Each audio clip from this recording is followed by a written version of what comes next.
The Tennis Gambling Podcast and the Sports Gambling Podcast Network is brought to you by Underdog Fantasy. You can win a ton of times your money, and it is a ton of fun. Sign up with the promo code SGPN to claim your special pick and a first-time deposit offer up to $50 in bonus cash. Underdog Fantasy, promo code SGPN.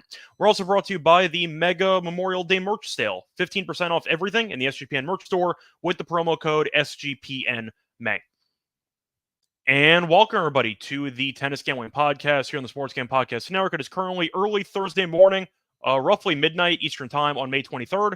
I'm your host, Scott Reichel, once again going solo for this pod. Should be a fun episode, a lot of matches to talk about because it is time to get into the quarterfinals in both Geneva and Lyon. So we're going to preview most of those matches. Unfortunately, can't do all of them because one of the matches ended up getting delayed. Specifically, the Chapo and Greek Sport match ended up getting suspended. So as a result, we do not have the quarterfinal matchup against Djokovic because we're going to be missing that matchup in general. So they're going to finish that match tomorrow. Then they're going to resume the actual schedule as they're going to have to play another set or two against Djokovic afterwards. So we're going to go through whatever we have, but unfortunately do not have all 8 quarterfinal matchups. We only have 7. As for the actual recap of the previous round, unfortunately for us, not exactly the best episode for us for the lock and dog. Starting off with the lock, ended up losing with the 2-pick parlay. We had our Derry money line parlayed with Draper money line. Derry got there as he beat Daniel in straight sets. Competitive match, but he did win in straight sets. Draper, though, was, I don't want to say on the verge of winning a set, but that breaker was very, very competitive. And unfortunately, it seemed like Makic hit a line, and that set up a set point, and he ended up converting, and then he immediately fell apart. So either way, Draper failed us, ended up losing the lock there. For the dog, ended up losing with Vukic first set money line at plus 106. We're going to blindly fade Bublik in the first sets. I believe now he's 7-20 in the straight up in the first set this year. Unfortunately, Vukic got broken in the first service game. Had a couple of chances returning. He had a couple of 15-30s, love 30s, and just could not convert as Bublik eventually won the first set and eventually the match in straight set. So not the greatest episode for us. We'll try to bounce back here on Thursday. Forward to the actual, I'd say, continuation of the recap for the round of 16, though. Do want to remind me once again to like, subscribe on YouTube. Also a reminder to rate and review the podcast on Spotify or Apple.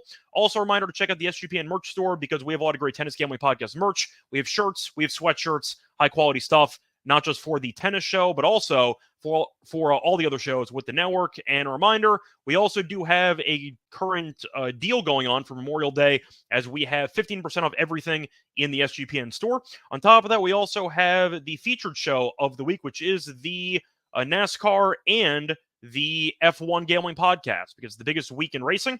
The Indy 500, the Monaco Grand Prix, and the Coke 600. Rod and Cody from the NASCAR Gambling Podcast and the F1 Gambling Podcast have you covered. So make sure to join their Kyle Larson Diecast car giveaway. It's free to enter. Just go to sportsgampodcast.com/race to register and to make sure to subscribe to the NASCAR Gambling Podcast and the F1 Gambling Podcast. Now, time to get into the actual deep dive for the round of 16. We'll go back even further a bit, but just to go through some takeaways. So starting off with the matches on Wednesday, Baez absolutely killed Baena, 6-3, 6-0.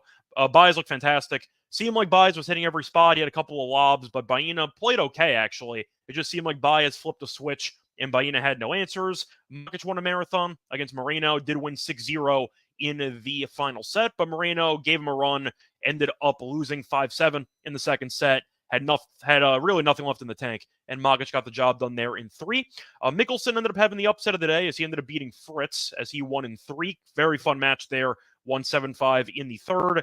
I think Fritz basically obliterated his racket after the match was over, and you ended up seeing a very close matchup. Kind of surprised that Fritz lost, but good win for Mickelson nonetheless. Ruud did lose the first set to Offner, and then he eventually bounced back, and he ended up winning the next 2 sets, 6-2, 6-2. So Ruud is still alive, and Djokovic ended up winning in straight sets.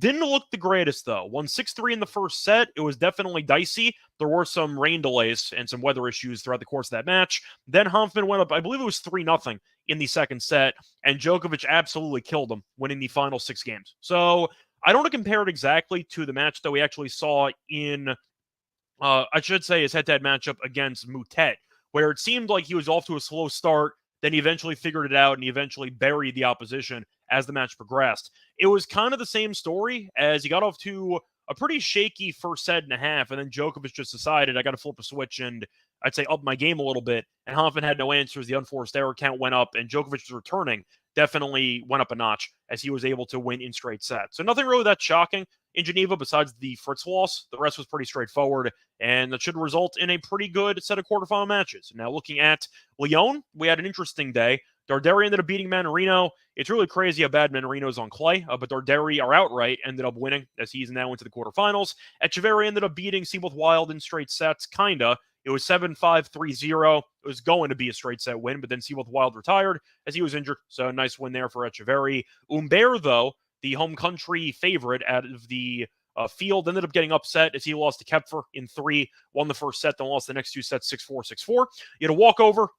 I feel like Nishioka gets injured all the time, and he ended up getting injured again as he walked over, and you saw Pericard get the walkover, and he'll face off against Gaston in the next round. Rinderknecht beat Tiafoe. Tiafoe sucks, man.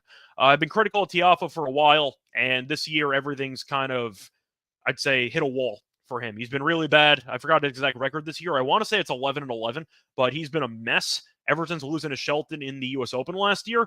It has not been good, and Rinderknecht got the job done in straight sets there. And you had the upset of the day, which was either Kepfer beating Humbert or Gaston beating Cerundolo. Cerundolo, though, was the favorite to win the event. He was the runner-up here last year. I didn't take him as one of the outright picks because I don't trust Cerundolo at all, and he proved why, because he ended up losing in 3 to Gaston. Gaston's a pretty unorthodox player. He kind of reminds me of Moutet in a way. Very short Spanish guy, very short Frenchman who really relies a lot on drop shots, a lot of variety, a lot of looping forehands, and it just seemed like he messed with Cerundolo's timing throughout the course of the match. So either way, point is Cerundolo we've seen have a pretty underwhelming 2024. The upside's there, the talent is there, but he just can't piece it together in between the years, and he ended up falling apart again into the third set against Gaston. So nice upset win there. Just looking through the comments section, by the way. How's it going, Harry? Thanks, Ello. Appreciate it. Harry, how's it going? Strutters, what's up? Point is, though, those were the summaries of the round of 16 matches. Before we get into any of the actual preview for the quarterfinals, though, do want to briefly dive into the French Open because there's some qualifying going on right now, and I do want to update all of you on some storylines. So starting off with the veterans who are trying to actually make the field. Unfortunately, Schwartzman and team failed to qualify for their final French Opens. Team ended up losing in the second round of qualifying in pretty lopsided fashion, actually, as he ended up losing to Virtanen, 6-2, 7-5. Schwartzman, though, lost an absolute epic against Hallis, and that was a close match, but he ended up losing in the Super Breaker, 10-7 in the third. So Schwartzman and team, respectable careers. Unfortunately, though, they were not going to make the field in the French Open. You could argue that one of them, if not both, should have been allowed in anyway, just for the sake of their careers. But in reality, they haven't been competitive on the ATP level for a while. I'm not totally against them having to qualify, but either way, team and Schwartzman will not be in the field in the French Open ever again. And they don't have many Grand Slam tournaments left. So we'll see what happens. Wanted to at least mention that. Besides that, I'm trying to think of any other storylines in the French Open qualifying. Nothing really that substantial. My boy Medvedev keeps winning, so we'll see if he ends up advancing. I believe he's minus 1,200 to win his final qualifying match on Thursday. So hopefully Medvedev gets in there because I do think that he is a solid player. I said Hallis beat Schwartzman. We know Hallis has been a pretty solid player for a while. Nothing substantial, but he's a pretty good player, and he might end up making the field. Besides that, Wolf ended up beating Kipson, so maybe Wolf can be an extra American into the field. Montero, though, continues his winning ways as he ended up beating Royer in the match on Wednesday. So maybe Montero gets in. He was in great form entering the qualifying, so it would be nice to see him potentially make the field. He saw Zapata Moraes get injured. He's had a really bad year. Unfortunately for him, the injuries keep piling up for him, and he will not be participating in the French Open. Besides that, really nothing else I could think of. I think I basically covered all of qualifying. Vavasori ended up beating Ramos Vinolas a round ago, and then he ended up winning again on Wednesday. So Ramos Vinolas didn't get in either. A lot of the veterans have not exactly done well in qualifying. Anyway, that's going to do it for the actual recap of the French Open qualifying. Now it's time to move on to the quarterfinals. But before we get into that, do want to remind you once again that we are brought to you by Nordic Fantasy. The NBA playoffs are here, and our sponsor, Nordic Fantasy, wants to make it a lot more interesting. It's the easiest place of fantasy sports. They also have a great pick'em game, which is the simple selecting higher or lower on player stats like points, rebounds, assists, and so much more. Make entries of all basketball or mix and match across your favorite sports. You can win a ton of times your money. It has a ton of fun. Underdogs available in 30 plus states, including California, Texas, and even Canada. They also have a lot of great options for tennis. They have double faults, aces, breaks of serve, a lot of fun ways to make tennis viewing more interesting. So I recommend you checking out Underdog Fantasy. And they also have a lot of great promos. They have bonus cash airdrops, specials, giveaways, and more throughout the playoffs. So make sure to follow Underdog Picks on Twitter to keep an eye out. It's available in 30 plus states, including California, Texas, and Canada. They also just launched Champions, their player versus player format in Florida. So sign up with the promo code SGPN to claim your special pick and first time deposit offer $250 in bonus cash. Underdog Fantasy, promo code SGPN. Welcome back, everyone, to the Tennis Gambling Podcast. Just finished recapping the round of 16 and the French Open qualifying. Now it's time to move on to the actual quarterfinals. Going to start off with Lyon. Matches will start at 5 a.m. in Lyon and I think 7:30 a.m. in Geneva. They have to finish the Chapeau match, so I'm not sure if they're going to do that beforehand or at some point in the middle. We'll see what happens, but that's technically the first match on the schedule. Either way, though, time to get into the actual Lyon slate. So starting off with a pretty interesting matchup, you have Etcheverry taking on Kempfer. For this one, Etcheverry is around -3. You have Kempfer at +3 for the money line. You have -185 for Etcheverry. You have +165 for Kempfer. Over/under in games is 22.5. For set wagering, Etcheverry to win in straight sets is +135. Kempfer to win a set is -165. Over/under is at the 2.5 sets. The under is -165. The over is +135. Now, Etcheverry is the better clay player, but I have to at least give props to Kempfer because he ended up pulling off an upset, beat Humbert, who's been struggling ever since he had such a great start to the actual season. Point is, though, I have to at least acknowledge that he's been really good so far, Kempfer, and I do think that he's in line to make the match interesting. Am I picking him to win? No. I think Etcheverry's better. And I think Etcheverry is going to potentially make a run at winning his first ATP title because I think he's too talented to not have one. I think Kachin has an ATP title. I feel like Etcheverry should probably have one by now, but you're looking at his overall form so far. Had a pretty rough first set against a relative unknown Spaniard, but then he ended up bouncing back, winning the next two sets 6-2, 6-2. Then he beat Seabolt Wild 7-5, 3-0, lost in Rome to Hurkacz, but we saw him beat Seabolt Wild again over there. Ended up having a decent overall showing on clay for the last year and change. I just think he's the better player. Kempfer did win in 3 sets against Humbert and against another Spanish unknown. But I do think at the end of the day, Etcheverry is the more talented clay player. Maybe it goes 3 sets, but I do think Etcheverry finds a way to get it done. And I do think the spread might be tempting at 2.5. You can find 2.5 games at -120. I do think he'll probably cover that. Maybe it goes 3, but I do think Etcheverry wins this probably by around 3 or 4 games. Moving on to the next matchup. You have Rinderknech taking on Darderi. Darderi's around -165 on the money line, and Rinderknech is around +145. For the game spread, you have -2 for Darderi, +2 for Rinderknech. Over/under in games is between 23 and 22.5. Set wagering over 2.5 sets is +130. Darderi to win straight sets is +155, and you have Rinderknech to win a set at -190. So for the head-to-head between them, forgot to mention, by the way, Kempfer and Etcheverry have never faced off against each other. For the head-to-head here, same story. No head-to-head meetings. Now, Darderi's been fine so far in the event. He has gotten through. Didn't look that great, though, in his first couple matches, but he survived. Ended up beating Daniel 7-5, 7-6. Was down a break in the second set. Came back and won that one, so it arguably should have gone to 3. Then he beat Mannarino 7-6, 6-3. So competitive, but he got the job done there as a massive favorite. Mannarino, once again, is atrocious on clay. That's why we took Darderi to win the event. We just like the idea of facing off against Mannarino in the second round. Worked out to our advantage and hopefully gets the job done, not just for the outright to win the event, but we also have Darderi to win the quarter at +250. So that would be a nice cash for us. As for Rinderknech, he's been good. He's been using the home crowd to his advantage. He had a marathon win against Evans, which went to a final set breaker. Then he ended up beating Tiafoe in straight sets, 7-6, 6-4. I think Darderi's the better player. But I do think Rinderknech can make it interesting, and I do think that Darderi has been vulnerable. And based on that, I do think Rinderknech's serve can really cause some issues for Darderi at times, and I do think that it's going to be a longer match. So I like the over. I think the dog might actually have a shot here. I think Darderi finds a way, though, to eventually wear down Rinderknech, potentially in the third set. But I like the over. I see a lot of games here. I see a lot of long sets, and I am going to go with the over in that one. Moving on to the next match, we're going to look at a matchup between Bublik and Kotov. For this one, Kotov's -138. Bublik is +118. Kotov -1 is the spread. Bublik is +1. Over-under for the games is at 22.5. For the set wagering, you have over 2.5 sets at +125, and Kotov to win in straight sets is a +165. Bublik to win a set is -205. Now, Bublik did burn us in the first round as he ended up beating Vukic in straight sets. He looked good for the most part. Now, the double faults are always an issue. You could argue the shot selection's an issue, but Bublik was still pretty good in that first round as he won comfortably. Now, as for Kotov, he's been good. Ended up beating Kachin in straight sets. Kachin's been a mess so far this year, but still a pretty straightforward win nonetheless. And he ended up beating Mueller in the straight sets there. First set was competitive, second set was not, but Kotov's the better player on clay. Going back to Rome, did end up losing to Shelton in 3. Competitive match, beat Mickelson 6-1, 6-1. Almost won a set against Sinner. Beat Thompson in 3. Beat Ramos Vinolas in straight sets.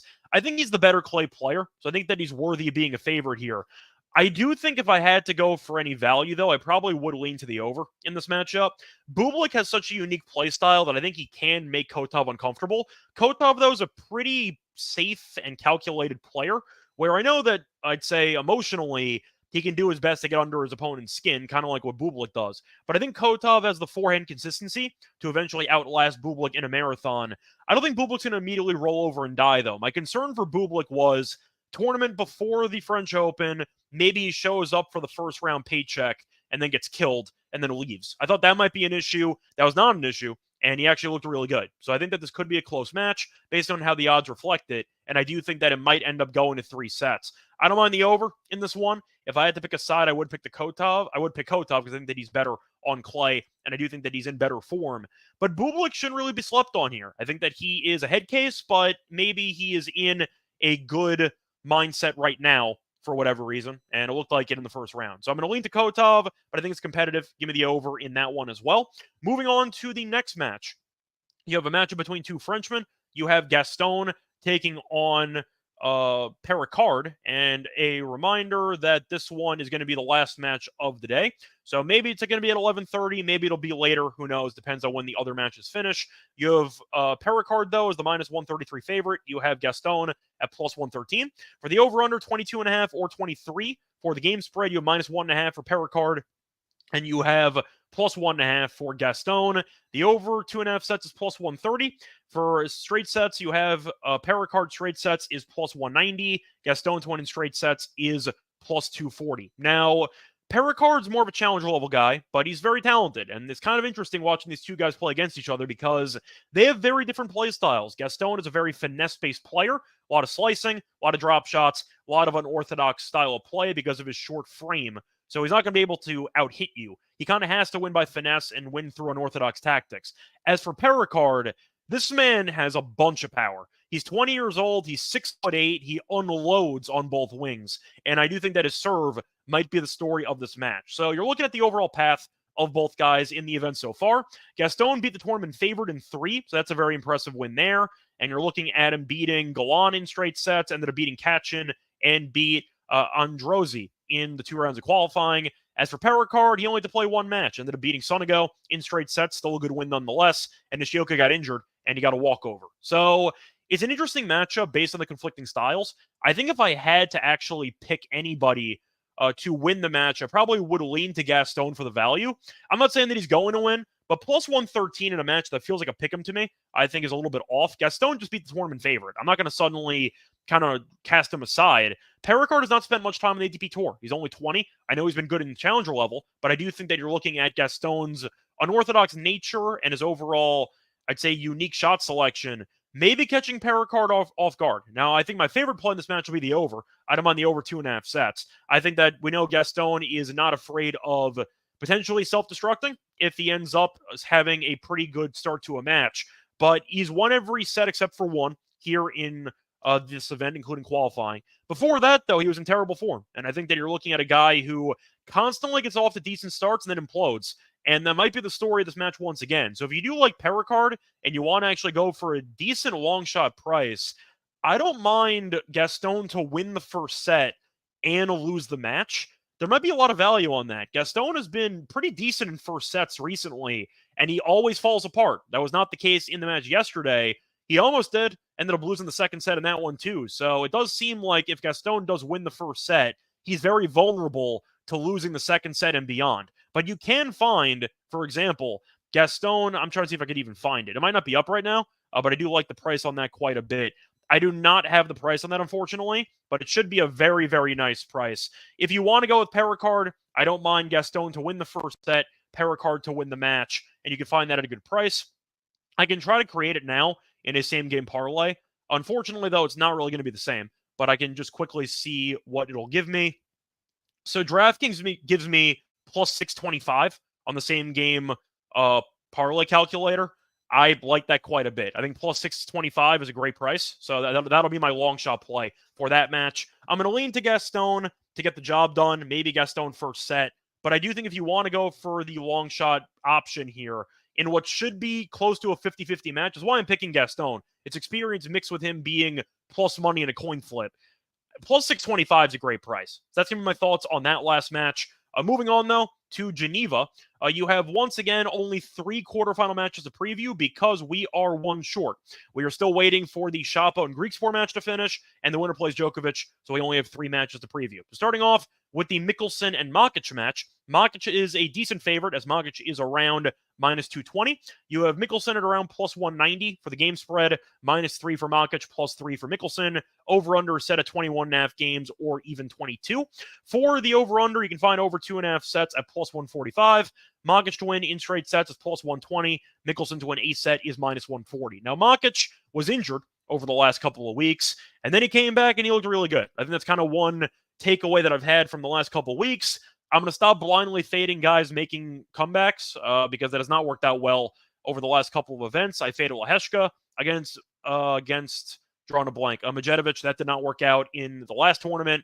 Then I faded Makic in the first round with Draper. That didn't work either. So not having a good time fading those guys taking a layoff. But the point is Makic has been good. Ended up beating Draper in straight sets. Good win there. And Moreno's underrated on clay. Did beat him in 3. As for Mickelson, ended up beating Kovacevic in 3 and beat Fritz in the upset of the event. So good win there. I do think that Makic is the better player by a pretty wide margin. I'm not going to fully overreact to one win by Mickelson. I think Mickelson can keep it competitive, though. I'm not saying he's going to get run out of the gym or the building, but I do think that you're looking at Makic eventually getting the job done. He looks healthy. He's the better player. Maybe get a breaker in there. Both guys are good at serving. Maybe a couple of long sets, but I do think that Makic wins, and I think that he has some potential value if you want to go for a team total over. I think that you might end up getting a breaker in there, maybe a 7-5. Point is, though, his team total's at 12.5. I think there's some value on that. Mickelson has gone to 3 sets in 3 of his last 4 matches. So he has been involved in some marathons. Maybe an over's worth a look at 21.5. A breaker and a 6-3, you still win. So I don't mind the over 21.5 games as well in that matchup. Moving on to probably the match of the day. Baez taking on Ruud. Now we have both guys to win the quarter, so automatically make money. But you're looking at Ruud being a decent favorite here, as Ruud is currently at about minus 220, and Baez is around plus 190. For the game spread, you have minus 3.5 for Ruud. You have plus 3.5 for Baez. Over-under in games is set at 22 or 21.5. For set wagering, Ruud to win in straight sets is a plus 120. Baez to win a set is minus 150. Over-under 2.5 sets is plus 140. Now, Ruud in the head-to-head has been good, as he has won each of the 2 head-to-head meetings. Faced off twice last year. Beat him in Estoril, 6-3, 6-0. En route to a title, and then in Hamburg ended up winning in 3. So Baez was more competitive the second time around. They had 2 meetings in July. That was the later one. As for this tournament, though, Baez has been great. Beat Nagal in straight sets, beat Baena with a bagel in the second set. We saw him in Rome, beat Rune in 3. Good win there. Lost in 3 to Hurkacz, but he's been competitive. Beat Olahovic in straight sets. He's in good form, and I do think that Ruud, despite winning against Offner in the first round, has not been that convincing. Ended up losing to Felix in straight sets in Madrid, then blew a 1-set lead to Kekmanovic, who he never dropped a set to in his career. Won via bagel in the first set, then he choked it. So not exactly a good showing there, and then lost the first set to Offner. I think Baez can make it interesting. Am I picking Baez to win? I think that Ruud eventually finds a way to win it, but these odds feel off to me. I can't stand Ruud. I think he's a pain in the ass. He's been really annoying to me personally for just betting purposes for the last couple of months. I think the main issue I have with Ruud is I really don't trust his mental game, and it seems like he spends a lot of his time yelling at his booth, but he really doesn't ever make any adjustments to his playing. It seems like if he's going to I'd say, get outplayed in a certain aspect of his game, he will not stray away from that aspect. He will keep playing the same way over and over again, no matter how the scoreline goes. And it's a pain in the ass. It just feels like he constantly does the same thing every time, expecting different results when things don't work. And it drives me nuts. I think players need more variety. And if you're going to be paying a coach or a mental coach, at some point you got to figure that out. But Ruud doesn't figure that out yet. I think Baez can win a set here. I think he might be able to win more than that. The odds seem off to me. I think Ruud should be favored. Minus 190, give or take, minus 180.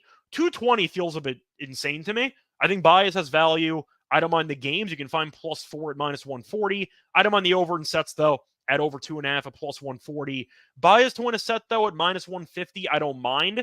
Bit juicy, but I think it makes sense. Ruud can win in straight sets, but I just really don't trust him. And when you lose back-to-back matches to Kekmanovic and Felix, and then you lose the first set to Offner, who's been awful the entire year, I'm not sold in your current form. So give me Baez, who's looked very good so far in the event, to keep this match interesting, and I think these odds are a bit off. Moving on to the final play of the episode, or the final match of the episode, you have Shevchenko taking on Caboli. Caboli, please, we have you at plus 500 to win the quarter. We need one more match. You're about minus 160, give or take. Minus 151. Just win one more match for the 5-1. That's all we need, and I'd appreciate it. Either way, though, point is Caboli's minus 151. Shevchenko's plus 131 for the game spread, minus 2.5 for Caboli, plus 2.5 for Shevchenko. Over under 22.5 games or 21.5, pretty decently juiced at minus 140. For the actual set spread here, you have Caboli in straight sets at plus 180, Shevchenko to win in straight sets at 3-1, over 2.5 sets is plus 125. Now, Caboli kind of pulled a Houdini act in the last match, as he was on the verge of getting, I don't want to say destroyed, but losing in straight sets to Shelton, as he was down a set in a break.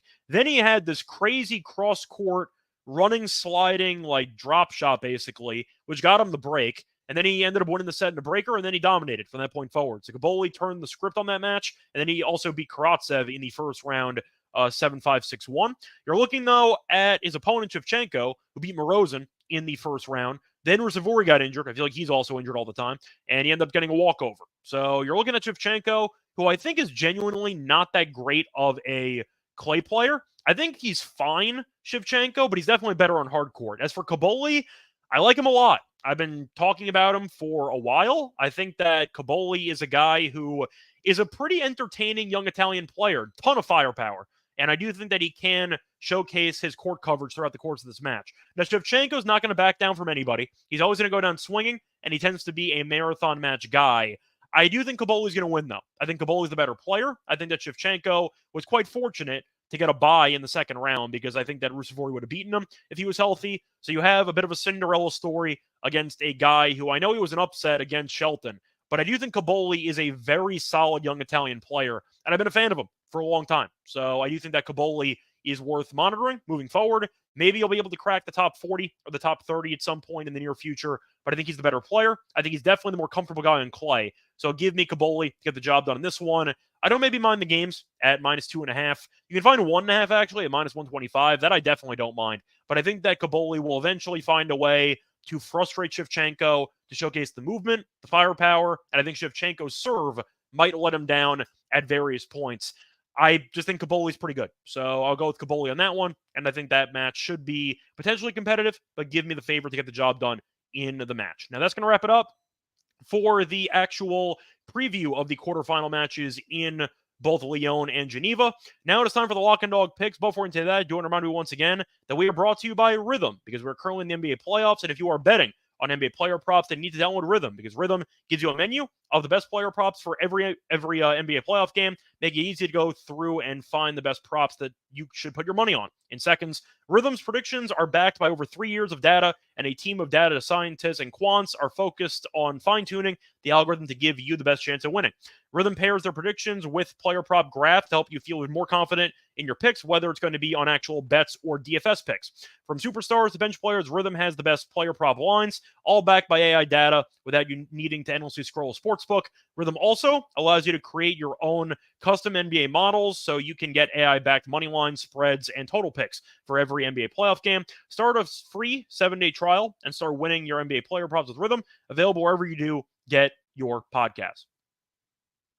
Welcome back, everyone, to the Tennis Gambling Podcast. Just finished previewing the quarterfinal matches in Lyon and in Geneva. Now it is time for the actual lock and dog picks. Starting off with the lock, I am going to go to a matchup between Makic and Mickelson. And for this one, I am going to go with a team total. I'm going to go with Makic team total over 12.5 games at minus 125. Makic has been involved in a couple of longer sets and even matches, as he's gone over this number in 3 of his last 4 matches. So even when he wins in straight sets, he seems to always find himself in potentially a 7-5 or a 7-6. And Mickelson's also a good server. So you have 2 good young servers who can definitely hold with ease. And if you get to 6-6 or even 5-5, I think Makic is in a very good spot to get over this number.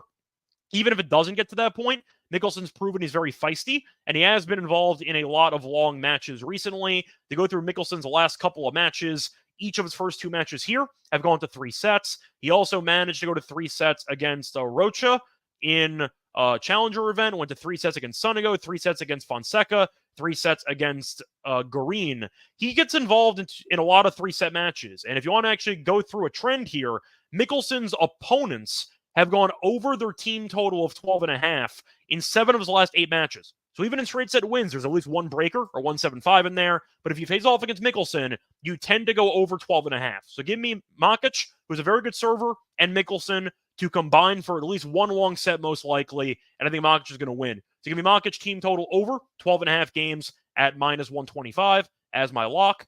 For my dog, I am going to go to the Darderi and Rinderknech match. Give me the over 2.5 sets at plus 145. Rinderknech has gone to a deciding set in 4 of his last 6 matches. Even the last match that he won against Tiafoe could have gone either way. That tiebreak was very competitive, but the point is he gets involved in a lot of marathons, and you're looking at Darderi, who has won every set here, but he has not been convincing. He's gone to at least one breaker in 3 straight matches. So you might end up seeing a tiebreak, and then could always be a coin flip. But the point is Darderi has been winning recently in straight sets, but not in dominating fashion. And not in dominant fashion. I think you're looking at what should be a very competitive matchup between the 2 of them. And I do think it's worth mentioning that Darderi has also gone to a deciding set. I don't say that as recently as Rinderknech, but he has gone to a deciding set in 2 of the last 5, and you're getting plus 140. So I don't mind that. But Rinderknech has been a 3-set magnet. Darderi's been involved in some close matches so far. And I think Rinderknech is actually in good form with the home crowd behind him in France. Give me the over 2.5 sets at plus 145 as my dog. So once again, my picks for the show, the lock's going to be on Makic team total over 12.5 games at minus 125. My dog's going to be on Darderi and Rinderknech over 2.5 sets at plus 145. I did have somebody in the comment section ask me before, right when we ended up starting. So Harry asked me if I was going to do a 2 or 3 leg parlay for the day. So I am going to do that. Trying to find what I might be tempted by. I think if I was going to add some legs, I probably would add Baez plus the 4 games. I think that's definitely worth considering. So give me Baez plus 4 games.